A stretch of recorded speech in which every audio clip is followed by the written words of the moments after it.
Welcome to the Action Network studio in New York City. I'm Maria Marino, and this is Green Dot Daily. We're live every weekday at 3 Eastern on the Action app. And if you're watching on YouTube, make sure you're subscribed to our channel. We'll talk college football, including game and Heisman picks with Collin Wilson and Brett McMurphy. We'll also have best bets for WNBA finals and NHL. But we start with postseason baseball.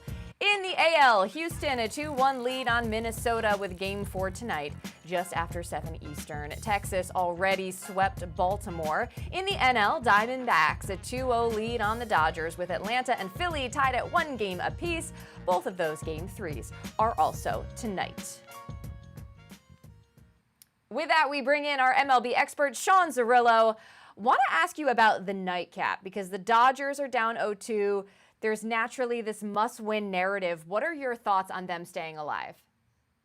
Yeah, I don't think the Dodgers have used their roster as optimally as they could have in this series. If I was just projecting out these teams and how, I would project them against one another over the final 3 games, I think the Dodgers can win the final 3 games about 20% of the time. That would be a plus 400 implied line, and you can find as high as plus 450 out there.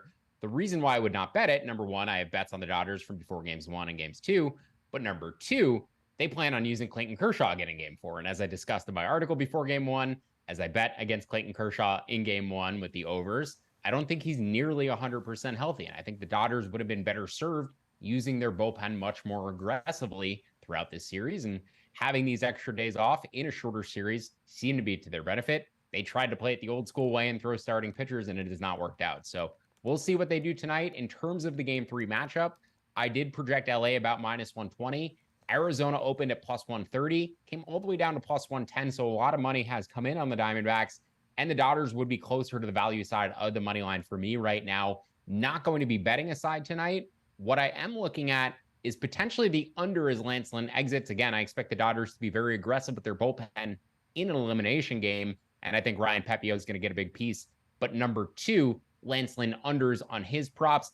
Kind of difficult to tell, if the Dodgers get a 4-0 lead, maybe they ride Lynn, maybe they don't. But I think the bullpen is going to be used aggressively tonight. So the live under as opposed to the under on Lynn's props, I think a better approach for Game 3.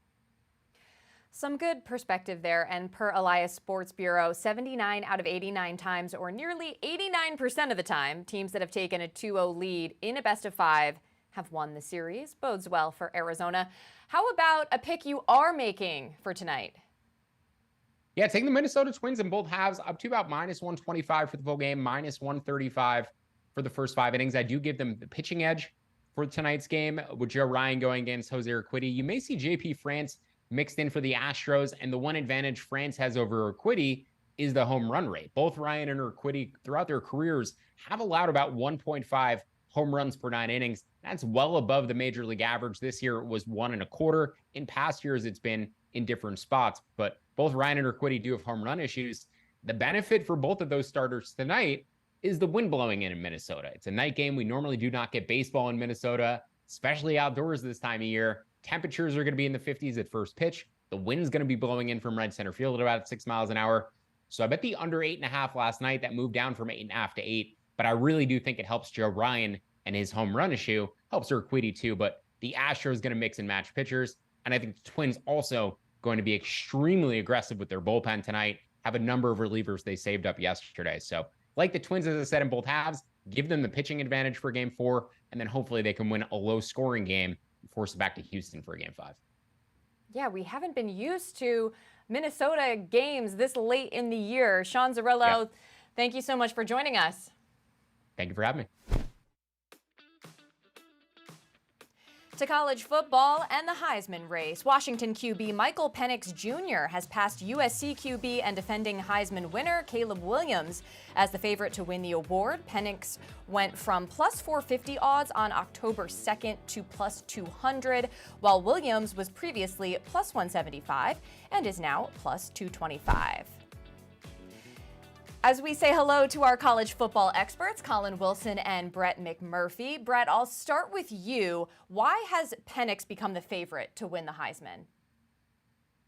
Well, he's put up a lot of big numbers. Certainly what he does this week against Oregon will have a big impact on his chances to win the Heisman.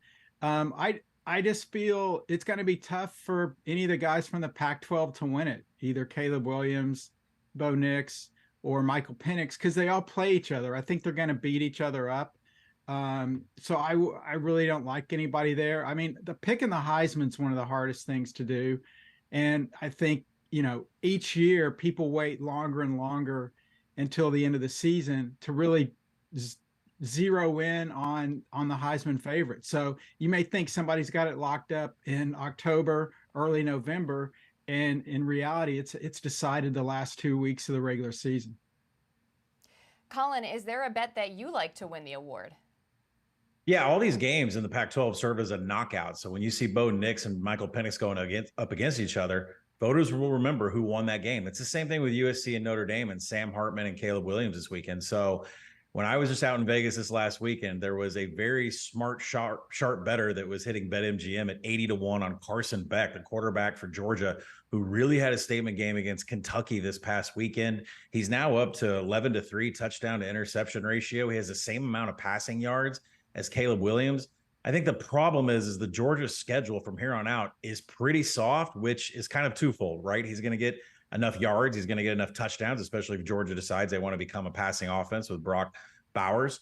But at the same time, he might not have a Heisman moment, but at 80-1, I don't know if you could pass up that value. Well, Brett, it sounds like you're somewhat in agreement as far as the favorites are concerned. What do you think about that pick? I'm shocked Collin found somebody that liked a Georgia quarterback to win the Heisman after I was pimping Stetson Bennett last year and ridiculed by Stuckey all year, and he almost pulled it off. I mean, it makes sense, but like Collin said, the problem for anybody on Georgia is they don't play any ranked teams the rest of the year until they get to the SEC title game. So is one game in the SEC title game against potentially Alabama enough to win the Heisman? A couple of guys I would look at, and I kind of look at it different ways. Jordan Travis right now is 16-1, and you compare that to Florida State being 9-1 to win the national championship. So I'd rather if you believe in Florida State, I would take Jordan Travis at 16-1. On the flip side, if you believe in OU, I think you can get OU 15-1 to win the national title. You can get Dylan Gabriel only at 12-1. I would go at OU 15-1 to the national title. Sometimes you got to figure out what's got the better odds, the team or the player to win the Heisman. And then that way, if the team has success, the kid's going to win the Heisman. And if that happens, then you can get into the playoff and hedge if you'd like. All right, fair enough. Let's get into best bets of the week. Collin, what do you got? Well, I'm going to go with a Wednesday night game. I'm going to do Florida International on the money line. I think it's sitting -130 right now. And let's look at who they're facing. They're hosting UTEP, who was 0-26-1 all time and going to East Coast games until they played lowly Charlotte last year and finally recorded a win.